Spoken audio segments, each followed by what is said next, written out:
안녕하세요. 오늘은 한국 11월 한국 소비자 심리지수를 살펴보면서 그 의미를 한번 보겠습니다. 소비자 심리지수는 내수 흐름, 그리고 고용, 가계부채, 기업 매출 전망 등 여러 경제 변수들의 시발점 역할을 하기 때문에 중요하게 살펴볼 지표고요. 미국 주식 하시는 분들은 미국 소비자 심리지수가 발표될 때마다 증시가 요동치는 걸 볼 수 있을 텐데요. 한국은 그 정도는 아니지만 그래도 살펴봐야 됩니다.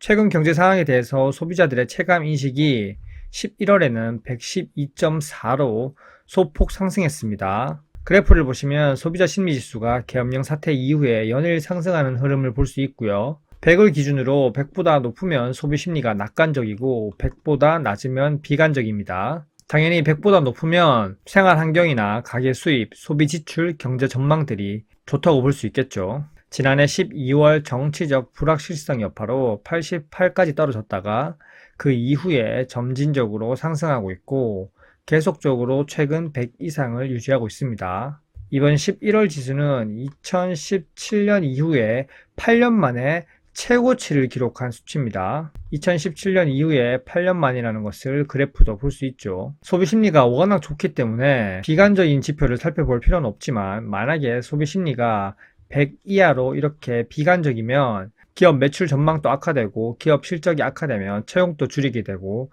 그렇게 되면 결국 고용 감소, 투자 감소, 경제 성장률 하향 전망, 또다시 가계부채가 증가하고 이자 부담이 증가하면서 소비가 줄어드는 악순환에 빠지는데요. 현재 11월에 왜 이렇게 좋게 나왔는지 세부 항목을 잠깐 살펴보면서 현재 한국 경제와 소비자 흐름에 대해서 보겠습니다. 렛츠고! 일단 소비자 심리지수의 구성지수의 기여도를 한번 보시면 이번에는 생활 형편 전망과 가계 수입 전망, 그리고 향후 경기 전망이 크게 상승을 이끌었고요. 11월 현재 경기 판단은 96으로 조사됐습니다. 전월 대비 약 5포인트 오른 수치고요. 해석하자면 소비자들은 지금 경기 상태가 예전보다 나아지고 있다고 느끼고 있는 겁니다. 하지만 아직까지 기준치 100 아래를 밑돌고 있기 때문에 체감 경기가 완전히 회복됐다고는 볼 수 없지만 그래도 내수나 소비 측면에서는 조금 나아졌다, 이 정도 체감은 있습니다. 그리고 향후 경기 전망도 102로 조사됐습니다. 전월 대비 크게 뛰면서 8포인트 상승했습니다. 지수가 100을 일단 넘었고요. 100을 넘었다는 것은 소비자들이 미래 경기에 대해서 평균 이상으로 낙관적으로 바라본다는 뜻이고요.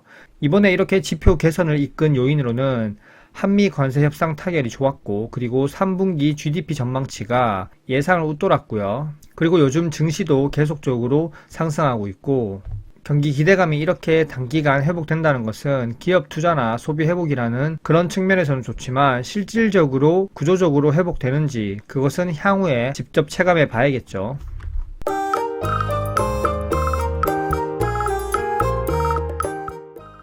그러면 현재 생활 형편은 어떻냐?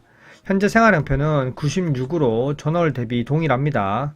새로운 정부가 민생 소비 쿠폰 등 내수 경제를 살리기 위해서 유동성을 공급하니 기준치가 100은 밑돌지만 현재의 생활 여건에 대해서 인식은 너무 나쁘지는 않다는 겁니다.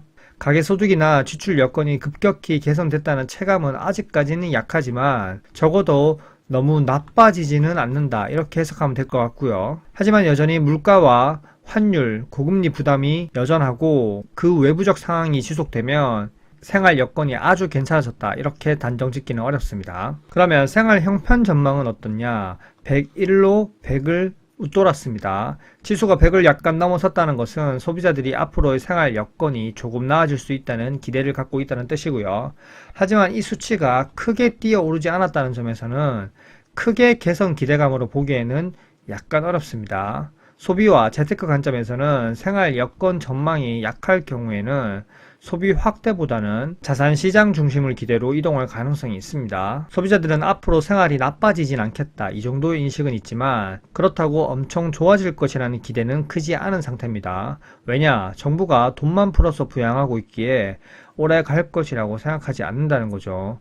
돈만 계속 풀 수 없습니다. 그러니 비투다 뭐다 자산시장이나 부동산에 주식에 영끌하면서 올인하고 있는 거죠. 지금 한국 주식도 지수가 오른다고 하니 비투가 증가하고 있고 국가에서 이 정도면 투기를 불러일으키는 게 아닌가, 그런 생각이 듭니다. 소비 지출 전망은 110으로 전월 대비 동일합니다. 여전히 100 이상이고요. 소비자들이 앞으로 지출을 약간 늘리겠다 이런 의사는 가지고 있습니다. 하지만 전월 대비 변동이 없고요. 그리고 지출 확대에 대한 기대감이 강하게 올라갔다고 보기는 어렵습니다. 재테크와 경제 관점에서 소비 지출 전망이 중요한 이유는 이 지출 의사가 실제로 가계 실질 소득 회복과 가계 부채 부담 완화로 이어지는지 그 여부를 봐야 되고, 현재 고환율로 인해서 지출 확대 심리가 억눌려 있습니다.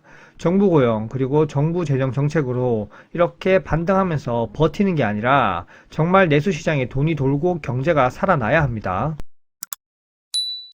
아무리 요즘 경제가 좋다고 얘기를 해도 향후 기대 인플레이션율은 여전히 높습니다. 1년 기대 인플레이션율은 2.6%로 전월과 동일합니다. 그리고 3년과 5년 기대 인플레이션은 각각 2.5%로 전월 대비 0.1포인트씩 하락했습니다. 물가를 감안한 소비자 체감 측면에서 인플레이션 기대가 안정화 또는 조금 하향된 것은 긍정적입니다. 하지만 여전히 고물가 그리고 고환율 고금리 부담이 지속되고 있기 때문에 물가가 안정됐다고 보기는 아주 어렵고요. 결국 원달러 환율을 보시면 지금 상당히 높고 한미 금리 차가 높은 상태에서 내수 시장의 무조건적인 유동성만 살포하니 물가가 내려오기는 힘듭니다. 이런 상황에서 한국은행은 계속 금리 인하할 타이밍만 재고 있습니다. 그리고 주택가격 전망 지수를 보시면 한국 소비 심리를 끌어올리고 끌어내리고 가장 큰 요소가 부동산입니다. 부동산 공화국에서 일어나는 특이한 현상이죠. 이번 부동산 시장 지수에서는 119로 전월 122 대비 소폭 하락했습니다.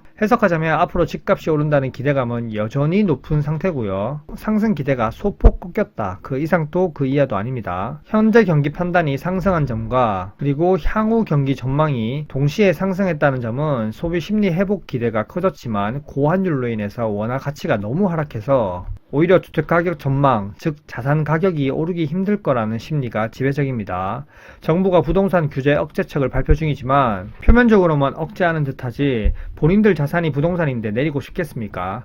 어차피 내가 정치할 때만 잘 살면 돼. 미래 자원 다 끌어쓰지 뭐, 이런 마인드입니다. 마무리 정리하자면 11월 소비자 심리지수는 112.4로 2017년 이후에 8년 만에 최고치를 기록했습니다. 이번 지표는 상당히 긍정적으로 개선된 듯 보이나 여전히 고물가, 고환율, 고금리 리스크가 존재합니다. 가장 주목할 점은 아직까지 주택가격 전망이 여전히 매우 높다입니다.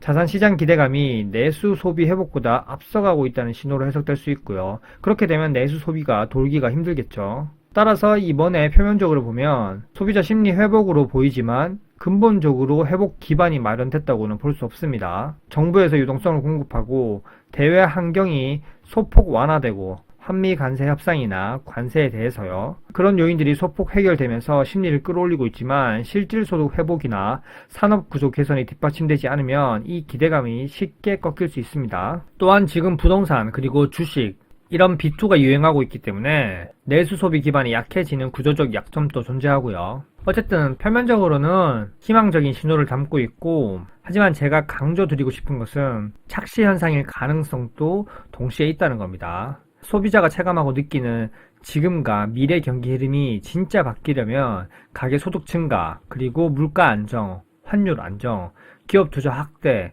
고용 개선 등이 함께 좋아져서 소비자 심리 지수를 끌어올려야 된다는 겁니다. 현재까지 내용이 괜찮으셨다면 구독과 좋아요 부탁드릴게요. 안녕.